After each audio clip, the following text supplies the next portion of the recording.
Welcome back to the morning show here on our Rise.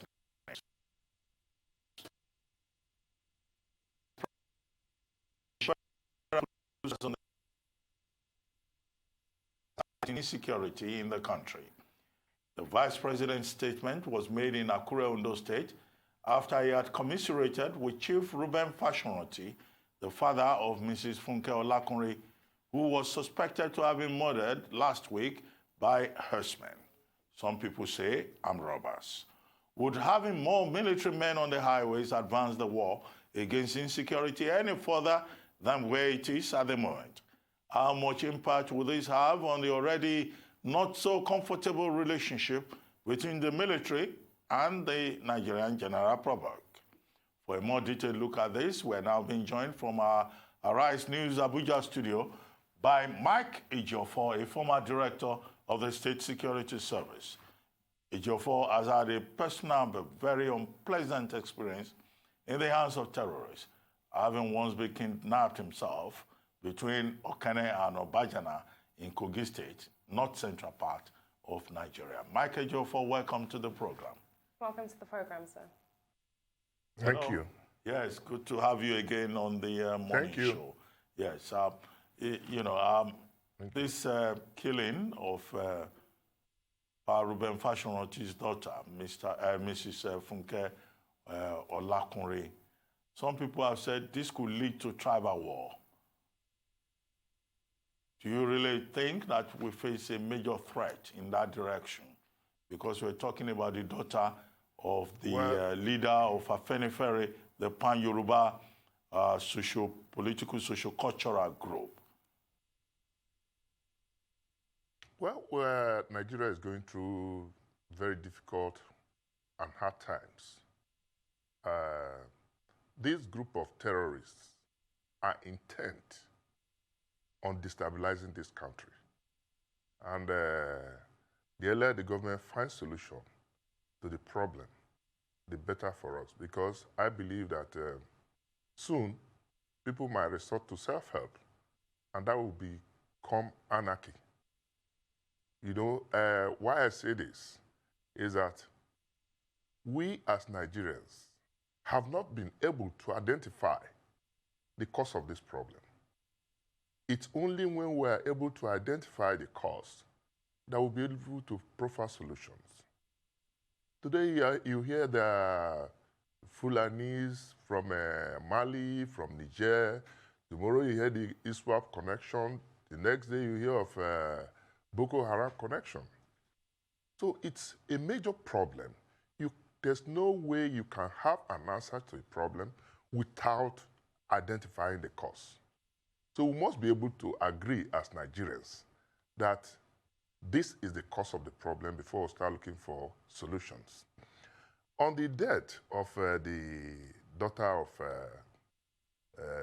Chief Fashionati, the Afenifere leader, you know, a lot of issues have been raised about it. It's just because he's a prominent person. People are kidnapped. People are killed on daily basis on our roads. But because these are people who are not, you know, somebody, so to speak, people don't get to know about it. You talked about the vice president talking about deploying the military. That definitely will not solve the problem. What will solve the problem is the involvement of the people, the communities, to see how we can look for solutions. But again, like the great sage, Nnamdi Azikiwe said, it's only a madman that argues with somebody with a gun. These people are armed, heavily armed. They are organized in cells. They operate like all the known security outfit. When I see people talk about the issue of a kidnap, and people read this in from the books and do analysis. I've had an encounter, I've had an experience with them, and it's as it is now, it's like we are going to witness war without end.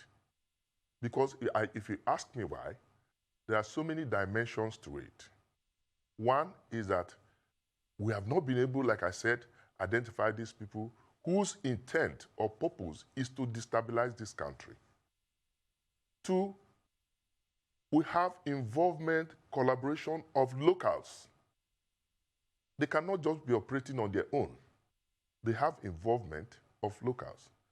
They also have the involvement of our security agents.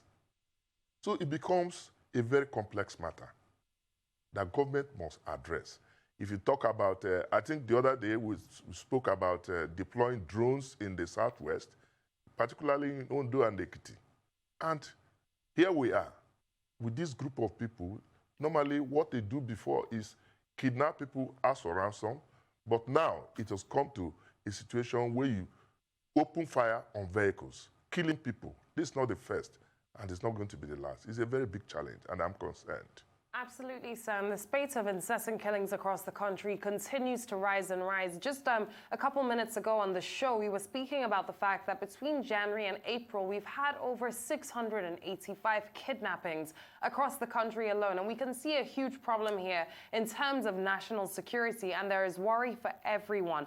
The government recently spoke on looking at a new national security architecture. And now we have the vice president coming out to state that we're going to put the military back on our highways to see if that can curb the insecurity, which you don't believe is going to work. And rightfully so, a lot of people do tend to feel that way. So what exactly is the preferred solution here? What should the government be looking to at this point in time to actually enact a change that the people can see and the people can see can feel safer with? Sorry. Yeah, you see, we have now had a new lexicon in our polity. You know, for every problem, you have one lexicon on that. Now it's security architecture everywhere. What has security architecture got to do with? Possibly we'll now get involved architects to look at the security architecture. I'll get them involved in our security challenges. Why I say this is that there are issues of unemployment. There are issues of corruption. People are now beginning to challenge the status quo. So it's not the issue of deploying the military. This is a war of the mind. It must be on psychological, we must use psychological approach by addressing the fundamental challenges on ground. We talk of employment, you talk of arms proliferation, you talk about the youths that are not gainfully employed. So these are, like you said, that the idle mind is the devil's workshop. Let us address the main issues on ground before we now start talking about the issue of these herdsmen.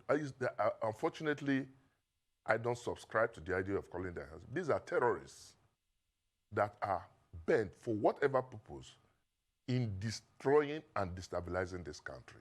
Because if you see the way they operate, I am in Kaduna Axis. You recall how Ubek chairman was kidnapped? A lot of kidnaps going on before the Inspector General of Police now embarked on this issue of Operation Puff Adder. That one has reduced. But where we have the greatest challenge now is the Southwest. And it's worrisome. There's a platform I belong to in Ondo State. We call it Libra Platform. Everybody is concerned. And to worsen the situation, comments being made by our politicians who don't care tend to conflagrate or escalate the situations. So we must watch what we say now. The matter is so complex that we just have to convene or convoke a conference, a national conference on security, and see how we are going to solve this problem. It's a very big challenge. Well, I was going to ask you, before Leila asked you the question, because earlier on you said, what is the cause? You yourself posed the question. I was going to ask you to define what you think is the cause, but I think in part you have answered our question when you talked about unemployment, psychological approach, a national conference on security, and also about addressing the challenge of arms proliferation. Maybe you want to add a little more to some of these root causes of, terror and banditry in Nigeria. But beyond that, do you think that the vice president is fair to the military to say that, well, we have this problem now, we'll put more soldiers on the highways? That's not the original mandate of the military. Shouldn't he have been talking more about the police and maybe the State Security Service to provide intelligence in addressing this crisis on our highways? Or you think that these other institutions, are incapable of doing the job, and then every little thing we have to call in soldiers? Well, as we speak, we have our military deployed in virtually all the states of the Federation. And that's not good for our democracy. We should, as a matter of urgency, re-equip the police, empower the police sufficiently to see that the issues are addressed. We should start. Like I said, I have, without patronizing the Inspector General of Police, I think he's been trying, but he needs to go further. We have, I recall late last year, that the former Inspector General of Police, who was the then chairman of the Police Service Commission, said that we have over 150,000 policemen deployed to VIPs on protection. He should go ahead and withdraw some of these men so that they will be used to fight this court that we are facing. It's a very big problem. Every well-meaning Nigerian must be concerned at this development, because if we continue this way, I'm afraid we might witness a civil strife, because the intent of these people, they're purely political. If you look at the issue of what is happening now, you go and kill the daughter of Afenifere chieftain, and now they're talking about is a target to the Yorubas. Rightly or wrongly, anybody can believe that. But if we don't handle it, like I said, meanings will be read into it.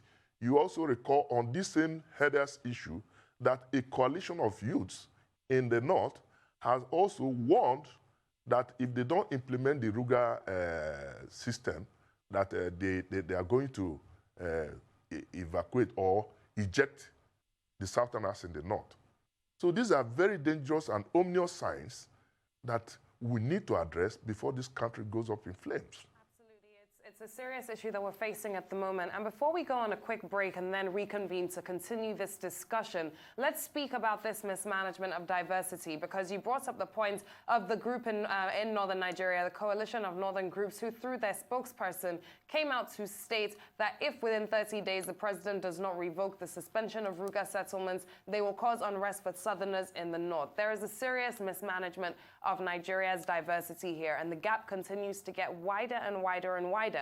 And these ethnic, religious, or ethno-religious conflicts that we're facing should not be existing in this day and age. Where do you see this situation going? Where do you see these divides going, these pockets that are being created? Do you see any space for Nigeria to come back together, or do you see this pulling us further away? However, sir, let's go on a very quick break. As soon as we're back, you can give us the answer to that question. Welcome back to the morning show here on Arise News. Mr. Mike Ejiofor, a former director of the State Service, is still here with us in our Abuja studios. Welcome back to the program, sir. Now, before we went on a break, I posed a question to you with regards to the mismanagement of diversity. And I say this because the stigmatization as well of ethnic groups is also posing a danger to Nigeria's diversity. How do you see this situation playing out? Well, I think that ethnic diversity should be a strength rather than factors dividing us. Personally, I'm a pan-Nigerian. I believe very strongly in the sovereignty of this country, the unity of this country, and I'll do everything within my powers to ensure that we remain one strong, virile country. But it's not just sitting down saying we want to make sure we do all this. what are the major players, the stakeholders doing to keep this country together? You see that most of our security challenges are political, based on the utterances, provocative utterances of our leaders. And I think they should, as a matter of patriotism, simmer down or moderate what they say so that this country doesn't go up in flames. For instance, I was a state director about 8 states in this country. There's no part of this country I don't have friends. And it will be sad that we are now playing on our ethnic sentiments. In the Southwest, you have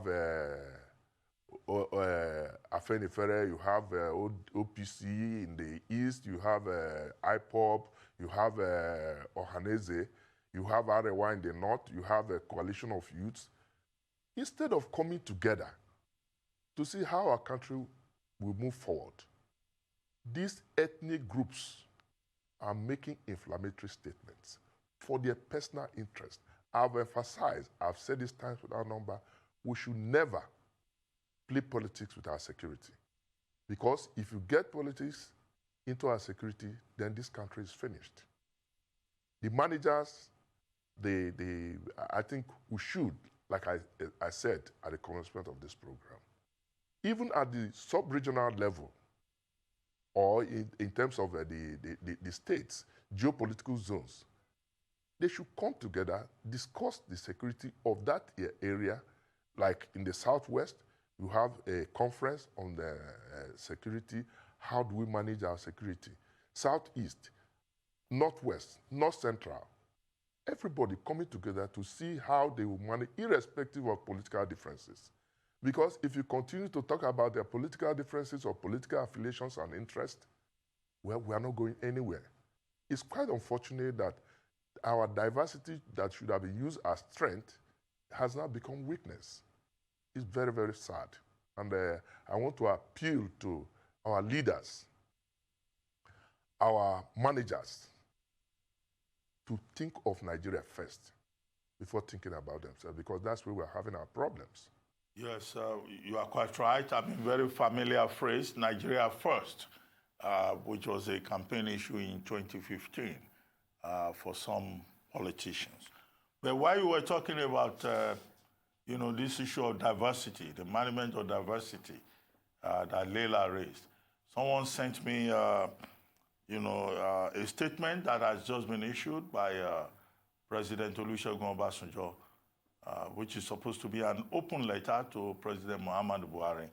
And I would like to read portions of it and then take some questions out of, a few paragraphs from there, which you can then respond to, because they are related to some of the statements you yourself have made on this program. And I quote, "The main issue," says President Obasanjo, "if I may dare say, is poor management or mismanagement of diversity, which, on the other hand, is one of our greatest and most important assets." He says diversity is an asset, but we are mismanaging it. As a result, very onerous cloud is gathering, and rain of destruction, violence, disaster, and disunity can only be the outcome. Nothing should be taken for granted.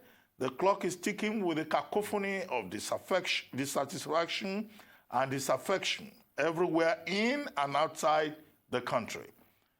The presidency and the Congress in the United States have signaled to us to put our house in order. The House of Lords in the UK had debated the Nigerian security situation. We must understand and appreciate the significance, implication, and likely consequences of such concerns and deliberations. No one can stop hate speech, violent agitation, and smothering violent agitation if it fans the embers of hatred, disaffection, and violence. It will continue to snowball until it is out of control. A stitch in time, says 9, goes the old wise saying. With the death of Funke Chifashoranti's daughter, some sympathetic Nigerian groups are saying enough is enough. Professor Anya, a distinguished Nigerian merit laureate, has this to say: we can no longer say with certainty that we have a nation. So I ask you, do we still have a nation? And President Obasanjo goes ahead to say, to be explicit and without equivocation, Mr. President and General, I'm deeply worried about 4 avoidable calamities. 1, abandoning Nigeria into the hands of criminals who are all being suspected, rightly or wrongly, to be Fulanis and terrorists of Boko Haram type. 2, spontaneous or planned reprisal attacks against Fulanis, which may inadvertently or advertently mushroom into pogrom or Rwanda-type genocide that we did not believe could happen, and yet it happened. 3, similar attacks against any other tribe or ethnic group anywhere in the country, initiated by rumors, fears, intimidation, and revenge capable of leading to pogrom. 4, violent uprising beginning from one section of the country and spreading quickly to other areas and leading to dismemberment of the country. It happened to Yugoslavia not long ago. If we do not act now, one or all of these scenarios may happen. So, Mike Ejiofor, I ask you, these are the fears that have been raised by President Olusegun Obasanjo. Do you think we're likely to go the way of Yugoslavia, the way Nigeria is at the moment, at the edge of the precipice? God forbid that Nigeria should go that way. Because if you notice, no country survives 2 civil wars. And the statement credited to the former president, I mean, they are obvious statements. But again, have you been able to authenticate that the statement actually emanated from him? Because in the social media now, people, I think we're in a conference with Wole Soyinka late last year, early this year, when he talked about his name being used in certain statements that he never knew of. But let's look at the message and not the messenger. These statements are potential threats to our national security. These are obvious statements that, if mismanaged, can escalate the very precarious security situation we're facing. And again, you see, when people begin to resort to self-help, I was a video I watched, I think late last month in Edo State, where there was a reprisal attack when one woman was killed, her leg chopped off and placed on her body, and there was this retaliation, rightly or wrongly, whether the person was involved or not. These are issues that, if mismanaged, can promote ethnic tension. I also recall that early this month, if you look at one video that went viral at Newe in Enugu State, where people were chasing the herders. These are known herders with their cattle. And I asked the question, if you see herders with their cow, these are not the people perpetrating these crimes. Because for each of the incidents where these kidnaps and the killings take place, you virtually don't find any cow there. And I've continued to emphasize that we must get to the root of this problem, identify the people, their aims and objectives, before we look for a solution. This is not, and I say with all emphasis, that this issue goes beyond the herders. Well, this issue is certainly an issue that's brewing here, and I want to bring up the role of elder statesmen in this matter. We've had, of course, Professor Wole Soyinka really sharing his views on this, ex-President Olusegun Obasanjo really sharing his views on this, and you just made a very important statement about statesmen being very careful when it comes to spreading fear, as to not go and spread more tension. And I wanted to ask you what you think the role of elder statesmen is in this situation and what role they are playing, because there seems seems to be a notion going around of defend your land and protect your land. How do you think this is playing out across the country right now, this notion of self-protection? Do you think it's helping or hurting this situation, sir? Well, the primary responsibility of government is protection and welfare of the people. And if the government fails to provide that and people resort to self-help, your guess is as good as mine. You know what the outcome will be. So I want to implore the federal government, both at the state level, to convene leaders of thought in their various areas, prevail on their people. We have one country, we believe in this country, and there's nothing, and I repeat, nothing, that can separate us, if the issues are properly managed. What we have is management of information, and I think our political leaders should be gathered together and advise on their utterances, because it's the utterances, not even the action now, that are capable of inflaming passions or escalating the crisis. Okay, thank you very much. So we'll go on another very quick break, and when we come back, we'll continue with the conversation. Stay with us. Welcome back to the morning show here on Arise News. Still with us is Mr. Mike Ejiofor, former director of the State Security Service. Welcome back to the program, sir. Yes, Mike, are you there? Yes. Oh, you're still with us. Great. Very good. Yes, there was a question Leila asked you before we went on break, and you were still on it before we took that commercial break. Do you want to continue with that? Well, we were talking about statements capable of... and the role of elder statesmen. Our yes. corporate existence and the role of elder statesmen. Yes. Now, I can tell you, at 66, I'm no more a young man. I'm an elder statesman. So I have a stake in this country. You look like you are still in your 50s. Yes. Well, it's the grace of God. But you see, some of our elders are not playing the roles they are supposed to play in terms of our national integration because of their personal political interest. And that is sad, very sad indeed. Nigerians too, I want to call on Nigerians to look at our leaders, our political leaders, assess them by their statement and their interest, not national interest. They talk about self, they talk of self-enrichment, personal interest. He doesn't care, it doesn't matter if the country goes up in flames. But they should also realize that if there's no Nigeria, there's nobody for them to lead. And it's very, very sad.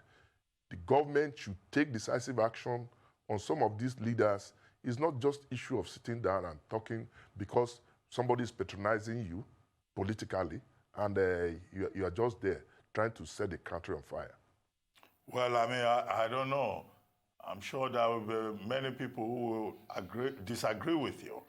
I mean, are you saying you are accusing Professor Wole Soyinka, Chief Ayo Adebanjo, President Olusegun Obasanjo, General T.Y. Danjuma of self-interest when they intervene in Nigerian matters and, they say it as they see it? I don't know, but many people will disagree with you. But I don't know whether you want to comment on that. Ruben, you are just trying to put words in my mouth, and I refuse to accept that. The people the elders you have just mentioned are credible leaders that have the interests of this country. The people you have just mentioned, as far as I'm concerned. But I wouldn't be here to begin to mention names of people who don't have the interests of this country at heart. Nigerians know them, and they should be able to decipher. Okay, but let me ask you this. I mean, one major source of controversy over the killing of Mrs. Funke Olakunri is whether the people were armed robbers or they were, herdsmen. I don't want to attach any label to the herdsmen because I know there are herdsmen even in other parts of Nigeria. Now, why did the police come forward and the presidency, come forward so quickly to say these are suspected armed robbers, whereas no investigation, to the best of our knowledge, had been carried out. And why will anybody just jump to the conclusion that these are herdsmen and that these herdsmen are, are from a particular part of the country? You being a security man, I mean, how should that situation be handled? The people who made the statement, whether they are herdsmen, they are armed robbers, they are whatever name they go with, you should call them to come and defend it and tell Nigerians how they came across, how they arrived at that conclusion. But for me, I tell you, these are neither herdsmen nor armed robbers. From my own viewpoint, these are terrorists who are intent, like I said, bent on destabilizing this country and possibly picking on very well-known, prominent people in the society, so that when it happens, you begin to promote the ethnic dimension of the crisis instead of addressing the main crisis. Like I said, these group of people are not herdsmen. Whether they are Fulani herdsmen, we should ask ourselves certain questions. Have the Fulanis, the herdsmen, not been coexisting with the farmers in various parts of the country? They have been coexisting, they have been marrying together. I tell you, and I continue to repeat, that these people are not herdsmen. Why not ruling out possibility of involvement of some of them? But they're not. Majority of them are not herdsmen. These are terrorists that are wandering in the country, and people will tell you our borders are porous. How did they come in? And if they come in, how do they operate? They have their local collaborators. If we all agreed that these are not Nigerians, how do they find their ways in the country? Knowing the various communities, they have local collaborators. That's why I say that this is political, and government must come out and solve this problem politically. I don't want to go beyond this, but I believe that government must take decisive action. Now, if you look at, like I said when we started, if you look at the way the police operates, why not in the Abuja axis, Abuja-Kaduna axis? You see, it has reduced. So why don't we go and carry out another operation, Puff Adder, in the southwest that is suffering the brunt now? Because it's a very big challenge. And if I know the Yorubas, for instance, are very civilized. They determine, they call the shots of what happens in this country. They can mobilize easily, and they are always united in their particular cause. So if we allow the Yorubas, the Southwest, to come together to begin to pursue their ethnic agenda, then this country is finished. But some of the leaders, too, in the Southwest are not helping issues. That's the point I wanted to bring us to, because earlier on, I know you said you think it's a bit of a far stretch that Nigeria can be compared to Yugoslavia, but the quote that was put into the letter that was written by Chief Olusegun Obasanjo stated that no country survives 2 civil wars. Sir, on the peace war radar, where would you place Nigeria right now? And if the government does not nip it in the bud, like you have rightly said, what do you think is going to happen or brew over the next year? Because things seem to be coming at us very quickly here, and it's quite a worrying situation. Well, I think while we wait for Mr. President to form his cabinet, so that a full government will be in place, people will be in position to take responsibilities. It's important, very important, and I must advise that the cabinet should be formed as quickly as possible, because there seems to be a gap in governance. There's ungoverned space. Well, forget about all the security architecture, like we have been saying, and there are certain things that should be put in place for good governance. For instance, the Minister of Agric, the Central Bank, and all these people, can devise means of employing people. You remember that the president said about 10 million people to be employed in the next 10 years. How would this be implemented? Are they going to be implemented by the security agencies? The answer, of course, is no. So we need to put government in place so that all these things will be checked. We have a lot of challenges. We get people employed. They should be in a place to support government. We are talking of community policing. We are talking of state police. These things cannot come with fiat. They will come through legislation. And our legislators too should work assiduously to ensure that legislation is put in place to ensure, to check this menace. All hands must be on deck. And the judiciary also must take decisive action to ensure that even people who are arrested are prosecuted speedily and convicted to serve as deterrent to others. All hands must be on deck if we must move on as a country. Otherwise, the signs are very ominous. Well, Mike, I mean, we're in the season of travel advisory. The UK advising their citizens about the security situation in Nigeria, the US also doing the same. As a security professional, as someone who has been in the intelligence sector for the better part of your life, what kind of advisory, what kind of advice will you give ordinary Nigerians who today are now afraid to move from one place to the other? Insecurity in Nigeria is a threat to the freedom of movement, to the freedom of assembly. What will you be saying to ordinary people like us?